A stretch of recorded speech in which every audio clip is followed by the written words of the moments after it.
Bienvenidos y bienvenidas a la clase de hoy de Historia. Hoy vamos a ver la Revolución Industrial. Para comenzar, vamos a dar una definición de este proceso histórico. Se denomina Revolución Industrial al proceso iniciado en el siglo XVIII en Inglaterra, por el cual la humanidad pasó de unas formas de vida tradicionales, basadas en la agricultura, la ganadería y la producción artesanal, a otras fundamentadas en la producción industrial y la mecanización. Esto propició un acelerado proceso de urbanización que alteró profundamente las estructuras económicas, sociales y la mentalidad de las personas. Bien, como leímos, recuerden que el siglo XVIII es el periodo que va desde 1700 a 1800.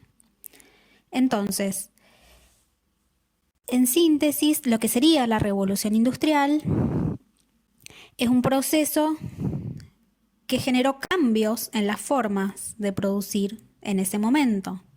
Se dio lugar a lo que sería la producción industrial y la mecanización a través del sistema de las máquinas. Pero más adelante vamos a ver específicamente estas definiciones. Bien, este proceso histórico comenzó en Gran Bretaña. Aquí podemos ver en el mapa planiferio dónde se ubica Gran Bretaña. Este país está ubicado al noroeste de Europa.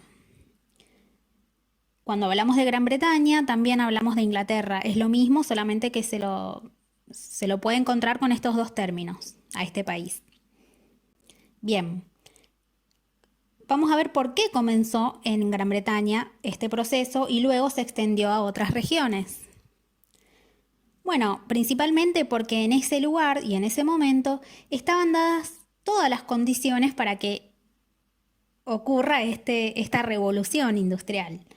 Por ejemplo, había habido cambios en los métodos de cultivo y en la cría de ganado. Es decir, que en estos aspectos habían habido muchas innovaciones, se habían inventado métodos de cultivo más prácticos y que permitían obtener mayor cantidad de producción agraria, de productos agrarios. También algo había ocurrido que fue el cercamiento de los campos.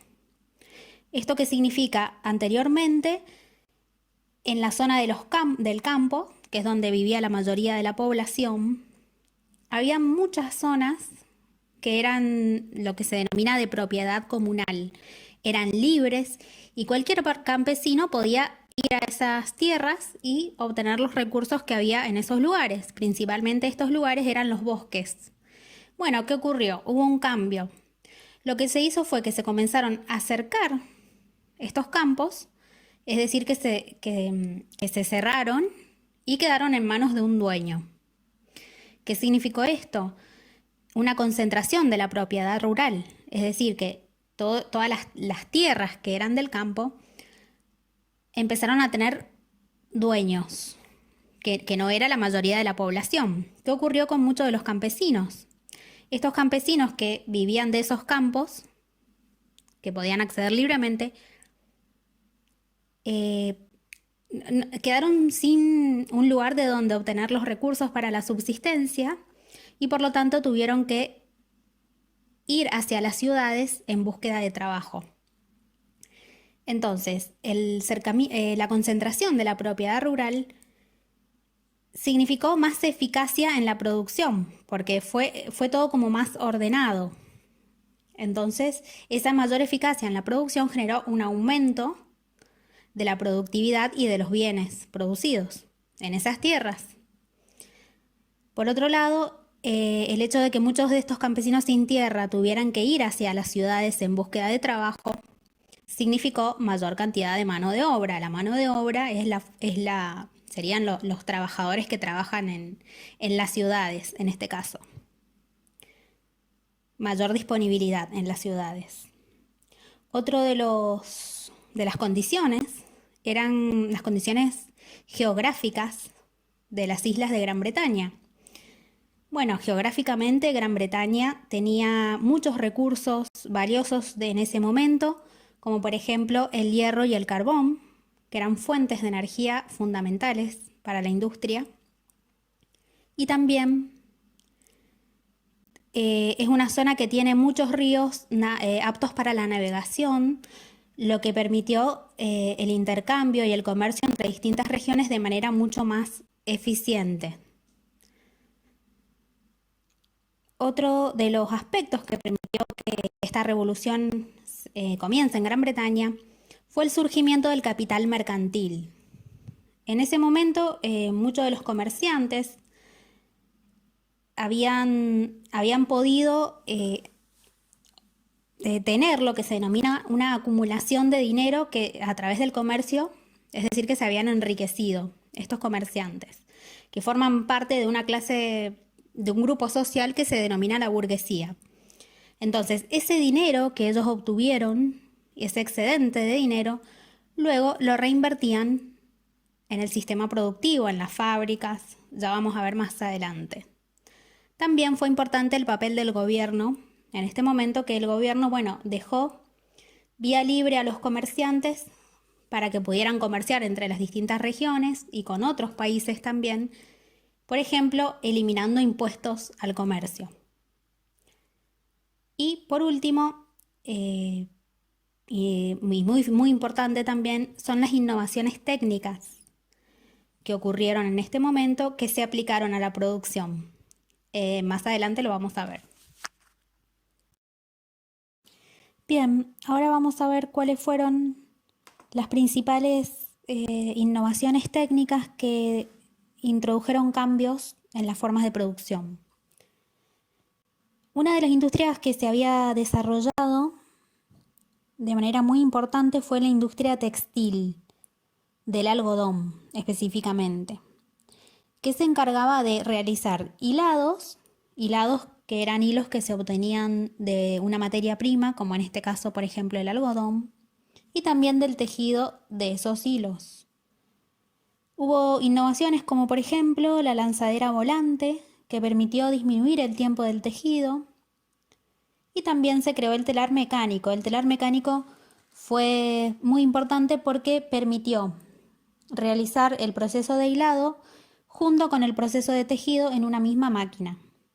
Por lo tanto, esto generó que haya en menos tiempo mayor producción de estos bienes, de los bienes de la industria textil. También fue muy importante la industria siderúrgica, la industria que se basa en el hierro. Bueno, esta industria estuvo de la mano también de las minerías de la minería del carbón, porque el carbón, que era un recurso natural que existía en Inglaterra en ese momento, fue utilizado como fuente de energía en las máquinas de la industria del hierro. También fue muy importante la invención de la máquina de vapor. Primero fue utilizada para la industria del carbón, pero luego esa máquina se utilizó como fuente de energía en la industria textil, por ejemplo, que permitió dinamizar la producción de los bienes textiles y obtener mayor cantidad de producción en menos tiempo. También algo muy importante tiene que ver con la invención del ferrocarril. Esto es algo más posterior, ya en el siglo XIX. En 1825 se creó el ferrocarril, que fue muy importante para dinamizar la economía, porque primero, se ideó pensando en trasladar, por ejemplo, el carbón obtenido de las minas de carbón, que se obtenía de las minas, pero luego fue utilizado como un medio de transporte para trasladar todos los productos obtenidos de las industrias, y también fue muy importante en el comercio. Ahora vamos a ver cuál fue el impacto económico y social que tuvo esta revolución. Bueno, la introducción del sistema de fábricas generó cambios en la disciplina laboral de los trabajadores. Las fábricas eran edificios grandes que agrupaban a numerosos obreros. Esos obreros son los trabajadores que mantenían en funcionamiento las máquinas para producir.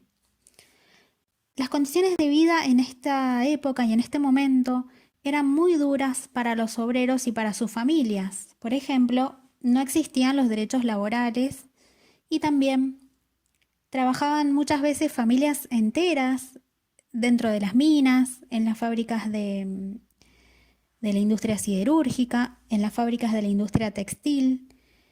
Es decir, que había muchos niños, mujeres embarazadas, hombres también, por supuesto, pero pasaban muchas horas en ese lugar trabajando y también vivían en condiciones de miseria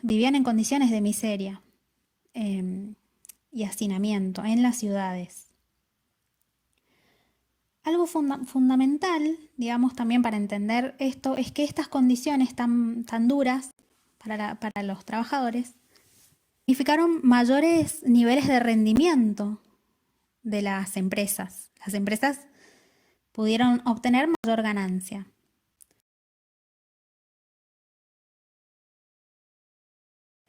Uno de los efectos que tuvo este proceso fue el surgimiento de dos clases sociales. Existieron dos grupos sociales bien diferenciados según la riqueza que poseían o no. Por un lado, apareció la burguesía, que eran los empresarios dueños de las empresas, y por otro lado, el proletariado, que estaba conformado por los obreros asalariados en ese momento, que eran las personas que el único bien que poseían era su fuerza de trabajo. Ellos realizaban una tarea a cambio de un salario.